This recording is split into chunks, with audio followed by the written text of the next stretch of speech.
There are moments when life simply stops. No warning, no permission. It just breaks everything.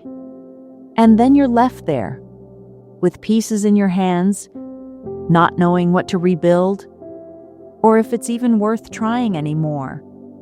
Maybe that's where you are right now, in a relationship that already ended, but somehow still continues, in a job that drains you, but also pays your bills, in a place that no longer makes sense, but it's the only thing you know, and deep down, you know you need to leave. You know you need to start over. But there's a problem. You have absolutely no guarantee it's going to work out. And that's exactly where most women freeze. Today, during my devotional time, I read about a woman who also reached that point. We're talking about Ruth. And her story doesn't begin beautifully. It begins with loss. It begins with emptiness. It begins with a situation where staying felt safer than leaving. Ruth was a foreigner, married. She had a stable life until everything fell apart. I believe every one of us has faced something like that at some point in our lives. Then Ruth loses her husband, loses her stability, loses the future she imagined. And suddenly, she's standing in front of a decision. Go back to what feels safe, or walk into a completely unknown future. No money, no guarantees, no clear promises, just one choice.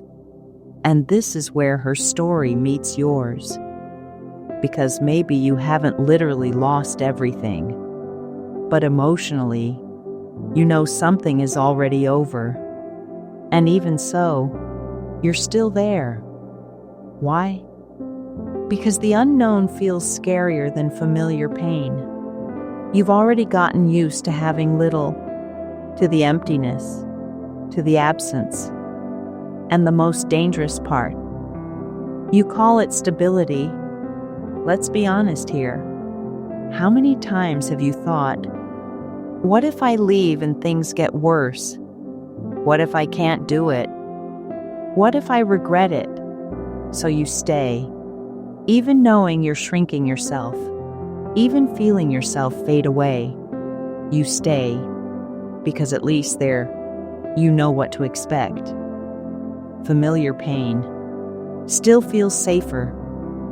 But Ruth does something very few people do. She decides, even without guarantees, even without proof, even without knowing how the story would end, she chooses to go. She chooses a path where she had no control, no security, no plan, only conviction. And maybe the most powerful part of all this is that Ruth wasn't being moved by courage alone. She was being led by God, even though she couldn't see it yet. Because when God has purpose in a story, He starts moving the steps long before the person understands the destination. And here's the point you may be avoiding. You don't need more signs. You don't need more time. You already know. What's holding you back isn't lack of direction. It's fear of losing control.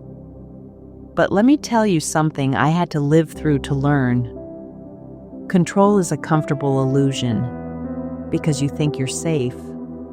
But in reality, you're just standing still. And the most interesting part, Ruth didn't have everything planned out. But every step she took opened a door. Every choice created a path. And little by little, what once seemed uncertain started falling into place. Not in a magical way, but in a quiet way, as if someone was guiding her, even when she didn't realize it. And that's exactly what was happening. God was there the entire time, in the details, in the connections, in the coincidental doors, in the meetings that seemed ordinary but carried purpose, because this is often how God works with us too. While we think we're just surviving, He's already preparing provision, direction, and new beginnings we still can't see. Maybe your problem isn't lack of opportunity. Maybe it's lack of courage to leave what already died. And that hurts, because leaving means letting go. Letting go of what you invested, of the time, of the expectations. But staying costs more. It costs your peace, your identity, your strength. And sometimes God removes you from places or allows certain things to end, not to destroy you, but to pull you out of environments where your soul no longer grows.